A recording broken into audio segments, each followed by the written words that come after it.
Esse é o podcast Profissionais do Futuro. Nesse episódio, a gente conversa sobre educação profissional e tecnológica e a valorização do trabalho da mulher na bioeconomia. Um estudo da Embrapa, publicado no final de 2023, mostrou que o potencial da bioeconomia na Amazônia pode beneficiar 750 mil famílias. A gente está falando aqui de comunidades indígenas, povos e comunidades tradicionais, agricultores familiares, a geração de renda que se gera a cada ano com a bioeconomia, produtos florestais não madeireiros como cacau, a castanha do Brasil, o cupuaçu, é de 10 bilhões e meio de reais. Mas o potencial é ainda maior se a gente conseguir agregar valor a esses produtos, né? E quando a gente fala ainda de cadeias da sociobiodiversidade, a gente amplia o espectro dessa percepção. Para conversar sobre esse tema, falar das cadeias da sociobiodiversidade, do potencial da bioeconomia na Amazônia, especialmente da presença de mulheres nesse setor, eu recebo aqui hoje a presidente do Instituto Estadual de Desenvolvimento da Educação Profissional de Rondônia, Adir Oliveira, está aqui comigo.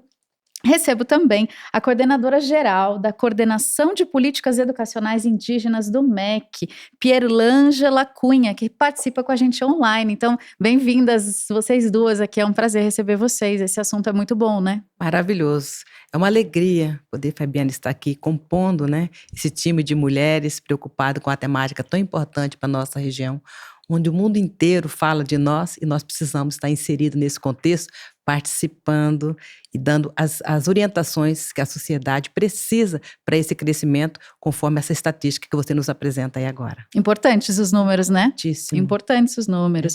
Eu queria entender na perspectiva de vocês, quais são as cadeias produtivas de valor, né? E como é que a gente pode falar de sociobiodiversidade na Amazônia? O que tem de mais significativo? Antes ainda da gente entrar no assunto da educação profissional e das mulheres nesse setor, vamos falar um pouquinho do contexto geral da bioeconomia. Eu vou começar falando. Pode começar, Adira, aí a gente passa também a palavra para a Pierlângela. Na verdade, nós temos uma oportunidade ímpar, uma riqueza natural muito grande que nós temos. O que precisa, na verdade, para diversificar e aproveitar e gerar riqueza a partir da nossa biodiversidade, da floresta em pé, é o conhecimento. Então, nós precisamos trabalhar bastante com conhecimento. Quando você apresenta esse número e diz que eles podem ser potencializados, podem sim. A partir do momento que as pessoas têm informação e vejam oportunidades de riqueza a partir de biodiversidade, a partir da riqueza dos nossos recursos naturais. Então, eu vejo que realmente é grande. Pierlângela, como é que você vê essa oportunidade aí da bioeconomia na Amazônia?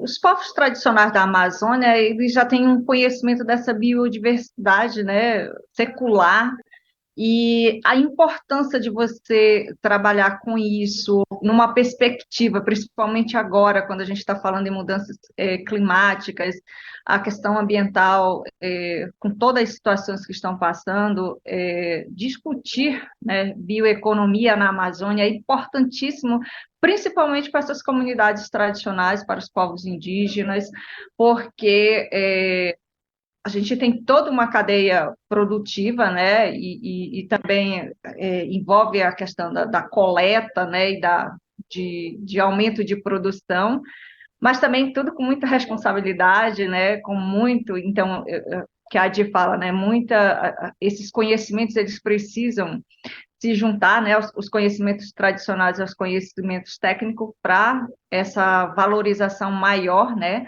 tanto do conhecimento das pessoas que lá estão na Amazônia, né, quanto para que esses produtos possam também ser vistos de uma outra forma pelas pessoas. Vamos falar um pouquinho sobre conhecimento, então, né? Hoje a Pierlângela está trabalhando no MEC, mas ela foi diretora de um dos campos, o Amajari, do Instituto Federal de Roraima, que é uma instituição dedicada à educação profissional. A Adir também muito dedicada à educação profissional, né? Eu queria saber de vocês quais são as oportunidades de formação e de carreira para a bioeconomia na Amazônia. E depois, se a gente puder também entender quais as perspectivas para as mulheres nesse campo, seria excelente. Tá. Eu vou falar assim, numa perspectiva de vários dos povos que estão de uma forma mais distante, remotas, né? Então, são pessoas que normalmente elas são exploradas, né? São exploradas por falta de conhecimento. Nós estamos trabalhando em Rondônia, por exemplo, um curso técnico em agroecologia. Esse curso, na verdade, ele dá oportunidade para as pessoas dessas regiões tomarem conhecimento. Nós temos um curso técnico em Costa Marques, né, que já com a divisa com a Bolívia. São pessoas que tinham uma riqueza muito grande e elas eram exploradas por pessoas que queriam visitar. E a partir desse curso, eles ter uma visão diferenciada. Então, eles começaram a agregar valor aos fazeres tradicionais, né? Mas numa perspectiva também de poder levar para as pessoas que visitam a informação, levar o produto, mas desde que eles são o foco da produção. Então, nós criamos lá condição para eles, por exemplo, no curso de agroecologia, até para a questão da horticultura, né? Eles exploravam locais, iam para um outro e queriam criar também aves. Então, a gente conseguiu, dentro de uma forma de mandala, fazer uma criação de aves, no caso de galinhas, e usar os produtos, os dejetos das galinhas para alimentar a própria horticultura. Um aproveitamento integral. Integral. Então, assim, essa outra forma, a questão da exploração dos rios, né? Aí eles cobrarem, na verdade, cada pessoa, eles fazem troca para que as pessoas não jogam garrafa PET e eles aproveitam juntas as garrafas PET para fazer outros produtos, até para questão de produção de sementes, produção de outras espécies. Então, o curso descortinou uma oportunidade para aquela população. Uhum. E esse é um exemplo de um curso, né? Mas se a gente olhar para a oferta toda de educação profissional em bioeconomia na região amazônica, que panorama que a gente tem? O panorama que nós temos, primeiramente, a gente trabalha com relação... É um curso, mas esse curso ele é composto de vários componentes curriculares. Então, nós temos hoje trabalhando a questão da castanha, a questão do buritis. O buritis é uma palmeira que ela é pouco explorada, pelo menos na região de Rondônia. Essa região ela é pouca explorada, tanto a sua polpa como o fruto de uma forma geral. Então, nós, a partir de um curso também, os alunos começaram a estudar e verificar a riqueza que eles têm. Quer dizer, eles têm o produto, eles têm toda uma riqueza natural, mas eles não conseguem. Estão trabalhando hoje com sorvetes, com a própria, para sucos, produtos que agregam valor, que isso era esquecido, né? Uhum. E estão usando também a própria palmeira em si para efeito de decoração. Esse é um caso especial. E nós temos também hoje, trabalhando com relação à questão do açaí, além do suco, né, outras questões, trabalhando com relação com artesanatos e outras culturas. Da mesma forma, a mandioca. Uhum. A gente pensa que a mandioca é só farinha. A mandioca não é só farinha. A mandioca se aproveita da raiz até o último broto. Então, são culturas a gente compreender toda uma cadeia produtiva. Aí onde eu digo que a ciência ajuda, né? A Embrapa tem feito um trabalho muito grande nesse sentido, de poder agregar valor toda a cadeia produtiva da mandioca, né? Para poder transformar para as famílias, especialmente para as mulheres, né? A questão do artesanato, a questão da própria outras culturas que elas podem ser agregadas com a mesma mandioca. Então, a mulher ela é um personagem extremamente importante e produtivo para a gente poder divulgar tanto a questão da bioeconomia como a agregação de valor aos produtos. Então, existem oportunidades que estão muito além dos produtos alimentícios, por exemplo, né? Exato, quando você fala de biojoias, do artesanato, enfim, muito bem. Perlângela, e como é que você vê a oferta da educação profissional e tecnológica na região Amazônia, pensando em bioeconomia? Quais são as formações que existem? Quais são as oportunidades? O que seria um panorama geral dessa região?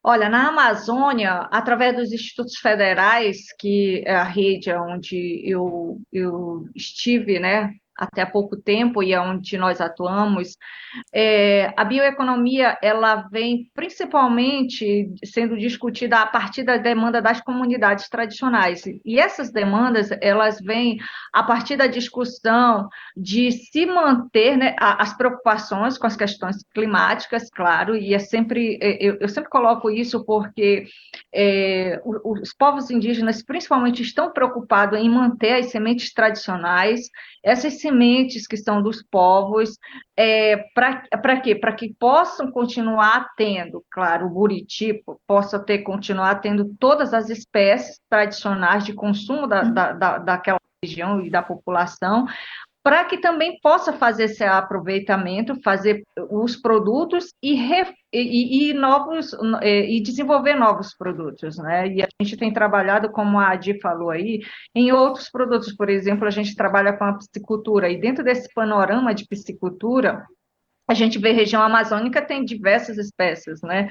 Mas essas espécies elas estão sumindo e há um interesse de fazer através dos cursos. E hoje, por exemplo, a gente oferta identificador florestal, porque eles querem muito mais do que trabalhar como um identificador para pesquisa. Eles querem entender todo o processo de desenvolver e ter ilhas de conservação, né? Para o desenvolvimento e para a manutenção dessas espécies, das espécies, né, para que não possa acabar. A primeira questão é essa. O curso profissional, ele vem agregar esses conhecimentos. Então, em nível de região amazônica, os institutos federais, eles trabalham muito nessa perspectiva de atender essa demanda para desenvolver produtos, mas produtos que venham a agregar valores. Por exemplo, o hambúrguer de peixe com a pimenta jiquitaia, que é uma característica da região, o pessoal gosta muito da pimenta, né? E assim, a questão de outras, como a produção dos artesanatos, né? Mas isso tudo com uma responsabilidade de a gente ter e não poder pegar esses produtos também e começar a botar no mercado de uma forma como se fosse infinita, né? Mas de ter esse cuidado desde o início, da formação profissional, estando agregando esses conhecimentos tradicionais aos conhecimentos científicos, para a conservação dessas espécies e depois trabalhar isso dentro da bioeconomia, né? Então, é nessa Perfeito. perspectiva. E como é que as mulheres estão dentro da bioeconomia, né? Porque eu acho que a mulher tem um papel bem central em todas essas atividades que vocês estão mencionando aqui para mim. Quais são as oportunidades de carreira? Como é que que tipo de formação as mulheres podem fazer e o quanto isso tornaria a renda, o desenvolvimento delas e a conservação da região mais aumentados, né? Mais potentes? Verdade. Nós fizemos um estudo lá, assim, já desde 2019, e vem atualizando, observando todas as lacunas estratégicas que tem, porque às vezes você tem toda uma condição, mas aí às vezes ela esbarra num determinado momento. Por exemplo, quando a Pierlanja fala sobre esse identificador de floresta, então para você chegar a identificador de floresta, você teve uma necessidade antes. Então a gente fez um estudo, na verdade, para poder verificar essas lacunas estratégicas. A partir daí, você suprir com essa capacitação. Então eu vejo assim que a mulher, ela precisa ela precisa desse empoderamento, né? Porque a mulher, ela fica num segundo plano, né? Ela fica cuidando dos filhos, ela cuida das aves que estão ali no quintal, mas ela tem uma produção muito grande. Quando você trabalha isso dentro da comunidade, levando esse conhecimento para lá, às vezes surge uma outra necessidade que não estava programada naquele curso, e a gente vai adequando. Então, acho que essa observação de verificar a cadeia produtiva, é nela que você identifica essas lacunas para levar outras oportunidades. Essa integração que a gente está falando agora, a integração da lavoura, pecuária, floresta, ela é muito importante, porque é nesse projeto que a gente percebe as necessidades de outras capacitações. A gente, às vezes, você programa, você não tem um curso, você não tem aquele investimento, mas surgiu no meio do caminho uma lacuna que precisa ser preenchida para poder fechar. Então, a mesma coisa, como eu falei da mandioca, eu observei isso. Conheci uma pequena empresa familiar, a empresa familiar, e ele já tem 22 produtos no mercado, a partir da mandioca. Bastante desenvolvidos. Bastante. E eles têm já 10 em desenvolvimento. Um vai ser lançado no Copacabana Palace, para o mundo. Você entendeu a diferença? Então, você consegue absorver, aprende a conhecer todo o produto, e aí você vai verificando as oportunidades. Que as pessoas, às vezes, elas estão tão acostumadas que elas acham que aquilo ali não tem o que fazer mais. Eu já trabalho com a farinha, as mulheres trabalham na questão da farinha, mas no aproveitamento da casca, no aproveitamento da maniva, no aproveitamento, elas às vezes não sabem, então precisa dessa informação. Aí é onde eu acho que a tecnologia ajuda, mas tem que ajudar para aquele povo, não levar a gente daqui lá para agregar. Então, a formação que nós trabalhamos e que nós queremos que as pessoas despertem é para o seu desenvolvimento. É o seu desenvolvimento que vai fazer a diferença. Então, quando a gente percebe isso, e esse olhar, como a Pierlângela, que vive dentro das comunidades indígenas, ela acompanha a necessidade das crianças, ela acompanha a necessidade dos adolescentes, que é importante, os adolescentes, e acompanha também a formação de quem está específico. Nós fizemos o curso que nós fizemos não sei se ela conhece a comunidade Tupari, hoje ouviu falar, uma comunidade indígena que fica em Alta Floresta, em Rondônia. Nós fizemos esse curso de agroecologia dentro da comunidade indígena. Quando você faz um curso na cidade, só o aluno estuda. Quando você vai dentro da comunidade indígena, toda a comunidade participa. As crianças, os anciãos, todo mundo participa da formação. Nós tínhamos lá 23 estudantes indígenas, já fazendo o ensino médio, mas toda a comunidade, o avô, a mãe, o pai, o primo, está todo mundo, as crianças amplia o potencial, né? Agora eu tenho uma pergunta para vocês. Desperta para a comunidade. Porque existem capacitações, elas estão disponíveis, né? Mas as pessoas acessam, ou as mulheres em especial, né? Que é o foco dessa nossa conversa, elas dizem assim, mas eu tenho alguma dificuldade, eu não consigo acessar esse curso, por alguma razão. Eu queria entender se tem desafios e quais são esses desafios, para a gente saber também como é que eles podem ser superados, né? O desafio na região amazônica, né? Eu e a Dia, a gente fez esse intercâmbio que nós podemos, né, estar juntas, vendo as nossas realidades com diversos colegas de diversos estados, e a gente viu essa dificuldade na região amazônica. Primeiro com a internet, né? É uma questão que a internet... Então, o que as instituições têm feito, né, agora? É levado as suas equipes dentro das comunidades, dentro dos locais de difícil acesso. Porque é mais fácil levar uma equipe do que tirar a comunidade de lá. Como a Di falou, são características totalmente diferentes, não tem como trazer a comunidade toda. Nós ofertamos os cursos dentro das comunidades, e aí o Ministério da Educação, através do programa Mulheres 1000, que é um programa direcionado a essas mulheres e também às jovens, possibilita que essas mulheres, a gente vá presencialmente e faça esses cursos em períodos em que elas podem participar. Não fica aquela coisa engessada, são flexíveis, são nos finais de semana, nos horários que as mulheres podem fazer.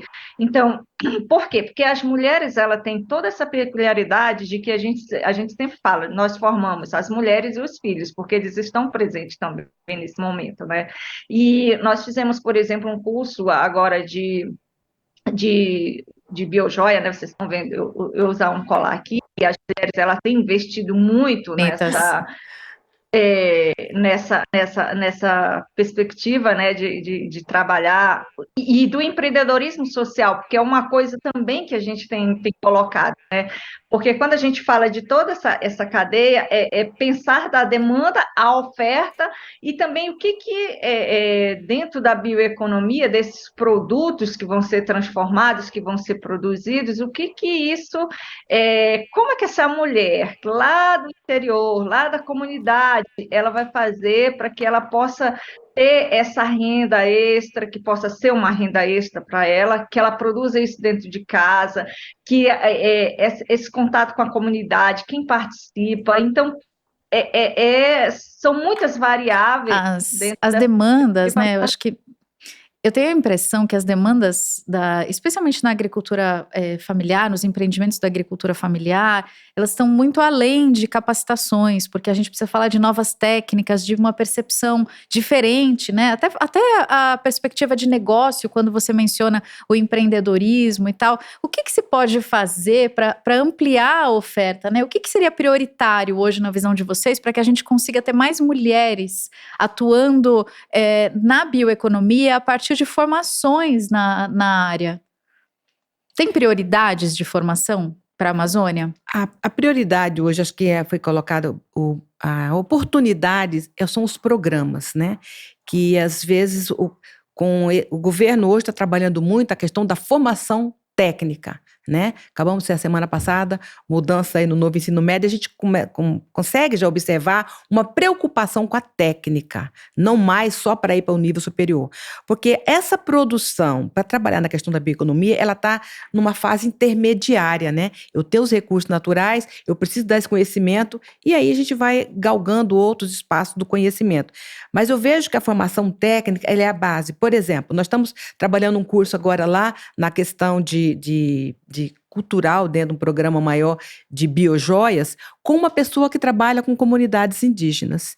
Então, essa pessoa que trabalha com comunidades indígenas, ela trabalha não só os produtos que está lá na floresta, mas os resíduos que já geramos, né? Então, de novo, a visão integral, né? Exatamente. Né? Então, ela vem assim, pega os produtos das marcenarias ou das fábricas, hoje, móveis planejados que a gente vê. Então, ela aproveita, por exemplo, eu estou com um colar aqui que é resíduo de madeira. Totalmente resíduo de madeira. Não tem nada aqui que é comprado. Tudo são resíduos que as pessoas pegam, ela coloca, é um cordão que coloca, e a pessoa aproveita 100%. Quer dizer, ela não usou o que estava na floresta, mas usou uma quantidade de resíduos que já estavam colocados para ser queimado ou para usar para fornos, né, para panificadora, que ainda tem panificadora ainda usando ainda a gente a lenha, até associa, né, um pouco de economia circular aqui, exatamente. Né? Então, assim, é muito importante a participação da mulher de ter essa visão, esse empoderamento da mulher para gerar riqueza a partir do que já foi descartado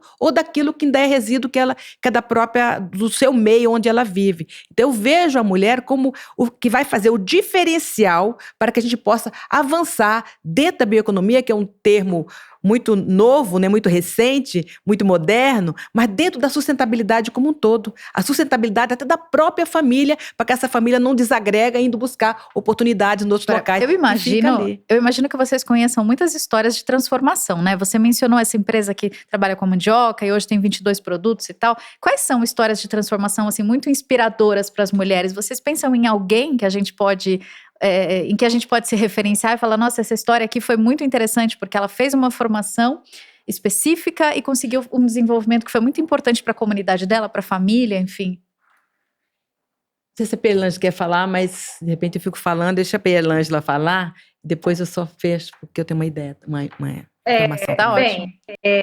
A gente tem os cursos, né, que voltado para, principalmente com as mulheres indígenas, que a gente trabalha muito esse foco, né, e assim, uma das transformações foi a questão da diversidade de molhos de pimenta que elas conseguiram fazer a partir de um curso que foi feito, né, sobre o conhecimento tradicional que elas já tinham, né, da produção da pimenta, né, das espécies da pimenta, mas aí elas foram desenvolvendo os novos, inclusive elas têm hoje o selo verde, né, e essa pimenta elas podem vender para outros países, né?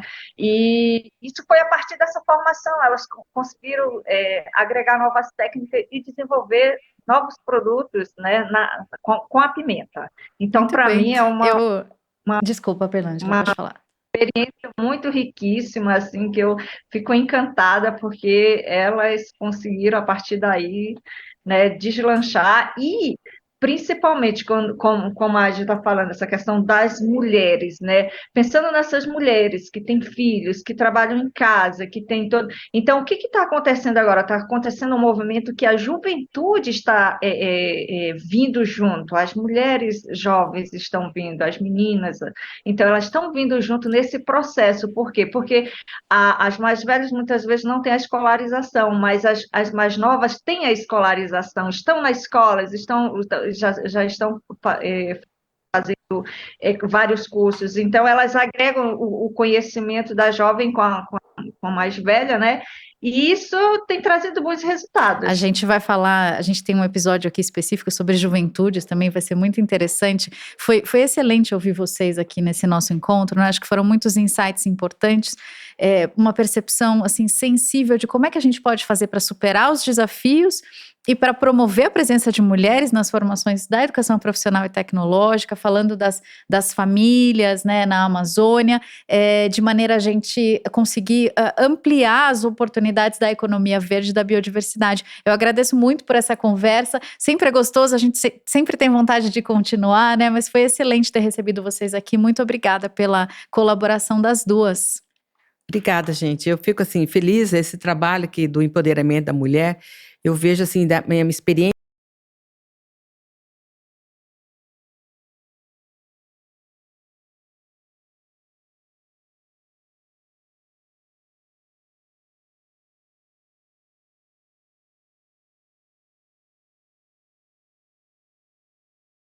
dela acreditava nesse trabalho.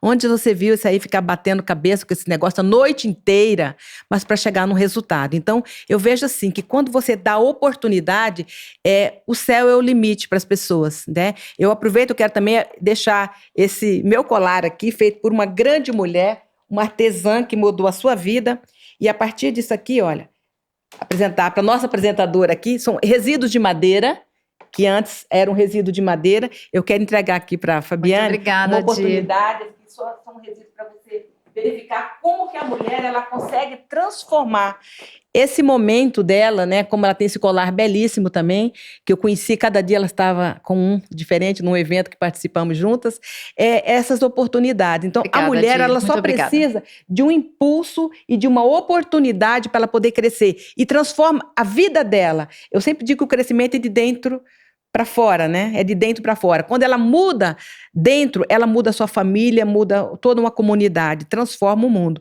E eu vejo isso como um resultado de um trabalho quando a política pública chega até essa mulher, para saber o potencial que ela tem. Obrigada, Di. Okay. Pierlângela, muito obrigada também pela sua participação aqui, viu? Foi um prazer. Ok. Eu que uma alegria encontrar a minha Pierlângela aqui. A oportunidade de estar com a Di, de estar com vocês aí conversando sobre o empoderamento da mulher, né? O protagonismo da mulher, essa oportunidade, eu agradeço muito, porque eu, como mulher indígena, a gente agradece sempre esses espaços de estar falando sobre isso, de estar falando sobre a mulher, de estar falando sobre esses conhecimentos tradicionais, de estar falando sobre a Amazônia. Muito obrigada e estamos aí. Vamos juntas, né? Assim que a gente diz. Vamos juntas. Vem com a gente que tem muito mais podcast Profissionais do Futuro.